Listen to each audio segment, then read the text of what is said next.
knew that. But you only held it for 4 days, and I saw recently, and I know that this may be old news to some, but that's fine. Harley Race stated in a shoot interview regarding that title switch that it was a way to ensure a power struggle in the Georgia territory that ended with the famous promoter Jim Barnett, coming out on top. And if I can quote Mike here, 4 days holding the title, what the fuck? What is the story behind why you only held the title for 4 days? To be honest with you, I don't know because I'm not into the politics of it. But I think a lot of it had to do, you look at what Flair did. Going town after, night after night, wrestling in Charlotte, then going to Tampa. Same thing Harley Race did. To me, Harley Race, the greatest world heavyweight champion there ever was to me. Because he'd give me an opportunity. Every time I worked with Harley, he'd give me a chance to go out there and show the people like what I could do. Because Harley would wrestle to anybody's style. Rick would wrestle Rick's style.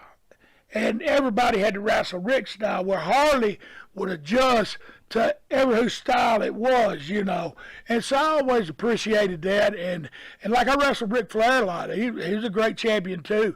But I think the main thing is I was like 20, and I was young, smoking weed, drinking beer, and jumping rope, whatever else was out there, So I wasn't really what you would say would be dependable, and that was a position that you had to be dependable in. Well, how does the conversation come about, Tommy? Does Barnett come up to you, or does Ole Anderson come up to you and say, "Hey, look, we're going to tag you with the NWA title, but you're going to lose it in a few days because Race is in town"? And like, how does it come about? I think Harley had mostly it was Harley and Mr. Barnett, is what I think the deal was. So did they come to you and say, "Hey, kid"? They told me that night.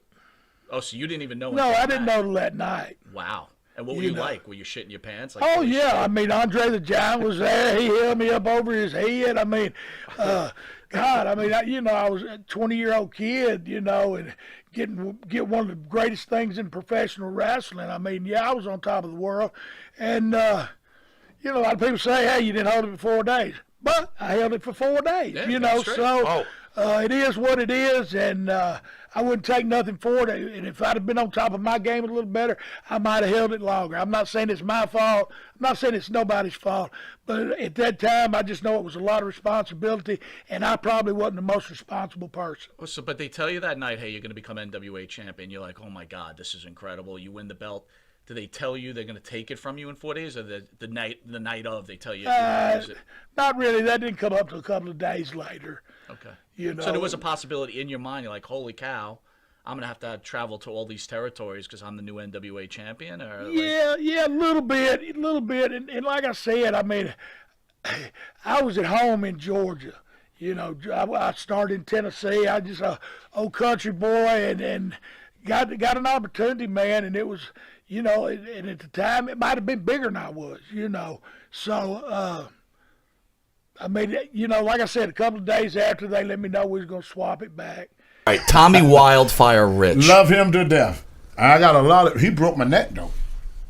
Now, this is a funny story. That's a funny story. We were driving back one night, and Tommy had this bad habit. If you sitting behind him in a car, he would turn all the freaking way around and looking at you going down the highway. And he used to do that all the freaking time. This one time on them crooked roads up in Ohio, he'd done that crazy stuff. And he went up, he always told me the same thing, relax, I got it, But this one time he did it, it's always that one time. You don't do it twice to learn your lesson. You only need once now. We went off the side of the road. Now, there's a lot of people involved in this story. We went off the side of the road.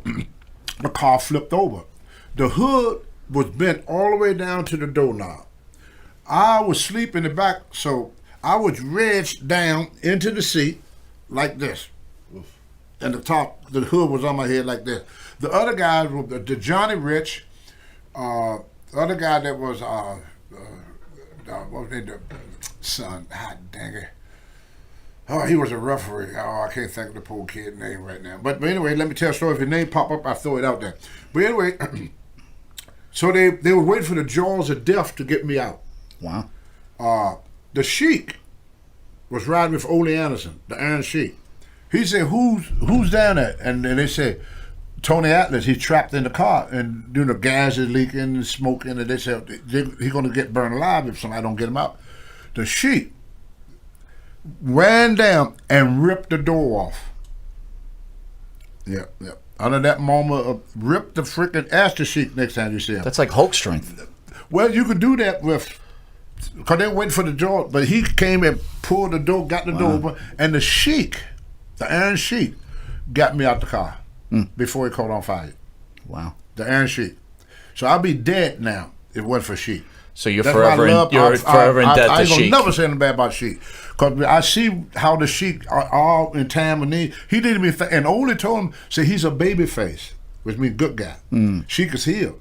He said, if you go down there, I'm going to fire you. Wow. But the Sheik just ran and pulled it, got the door open, got me out, got me up on there. So I went to the hospital there. Can you believe that Tony is about to die and the promoters telling the other guy, you can't break kayfabe, Yeah. don't go down there? Yes. Holy honest God cow. truth. Honest God truth. Honest God truth. This was Ole Anderson with Georgia Championship Wrestling there. But anyway, because that TV was going to Ohio then. We just started going to Ohio and Wheeling, West Virginia. Anyway, they put me in the hospital. I was there for about maybe 3 days. I was unconscious. I don't know how long I was there. But anyway, when I got out, they put a halo on me. On my head. They go, wires. I look like Frankenstein. You know? Oh, they said, oh, take that fucking thing off. Take that fucking thing off. He said, I don't want the people to see you like this. He said, I got an anger. I got a freaking anger for you. So he had me to take the halo off, put my elbow up on the turnbuckle, hold my chin like this, and Buzz Sawyer. They supposed to come in with a 2x4 that's supposed to be gimmick. You know, to saw some of it, and then put stuff around it so you don't see it, and whack me in the head and break the 2x4 in my head. Buzz, who was always But let's just say, you okay with Buzz doing that? I mean, that's a scary situation in itself. I didn't know him then. We didn't know each other. You got to realize we young. I didn't know him A from apple butter. I just know he's going to come in with the 2x4, hit me in the head with it. But Buzz was so stoned that morning, he forgot to saw it a little bit. So it was nothing wrong with that 2x4. And I got just coming out the hospital with this halo, and I'm up here just like this, and they come in here, and he hit me, and he hit me again, knocked me the fuck out. Then they took me back to the hospital. They kept me there. They wouldn't let me go out no more. Thank God. Yeah, I was. And then Tito Santana, when he was Richard Blood, he come to Georgia, and we traveled a lot together because we teamed up together. And then I traveled a lot, and mostly with Tony Atlas, because we had such a good long run as the tag team champions. Right. So let me ask you this. Tony, when he was in studio, told a story. I guess he drove off the road. I think you, hit him from behind or something, and he drove off the road and the car flipped. What did he And the do? Iron Sheik had to pull him out of the car. Oh, my God. You did something to him that made him drive. Oh, I wrecked the car. Okay.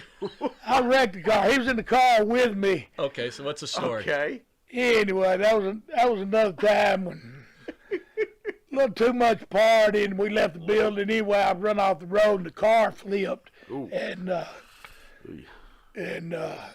Anyway, we had to take it, and it was it was me, Tony, Nick Patrick, my cousin Johnny, and Tony hurt his neck. They had to take him to the hospital, and but anyway, yeah, that was on me. That was my bad. Is it true that the Iron Sheik came down there though and ripped the door off to get him out of the car? Or is that kind of fabricated? Well, I know him and Ole Anderson stopped and helped. Ah, okay. So he probably did because the car was upside down, so he had to yank it. So now what are you guys upside down in the car and is someone Yeah. like, Tommy, what are you doing, pal? What, they're having a conversation? They're upside down? You should have had that seventh Yeah. beer. What the We wasn't really talking. fuck? It's kind of like a moment of silence. Yeah. I'm thinking, what am I going to do now? So what does anyway. what does Arn say to you? Not Arn. What does Ole say to Oh, you? it was Ole. Oi. Only started taking because they thought I was drunk. They say because the cop gave me a DUI. Anyway, long story short, Ole was taking money out of my check every week to pay for the car. Right. And anyway, I went to court Of course, I wasn't drinking. I just was wore out, tired. And so anyway, they dropped the case, so he had to give me my money back. He didn't like that too much. Me and Ole had that kind of, he loved to use me because I made money, but he didn't like me very much. How about Ole's rep in general? Ole's not very well liked by most folks. See, that's why he liked Buzz so good, because Buzz was not liked so much. Oh, so that they got along good. That's Yeah, they got interesting. along good. Ole treated him about like his son. So why didn't he like you?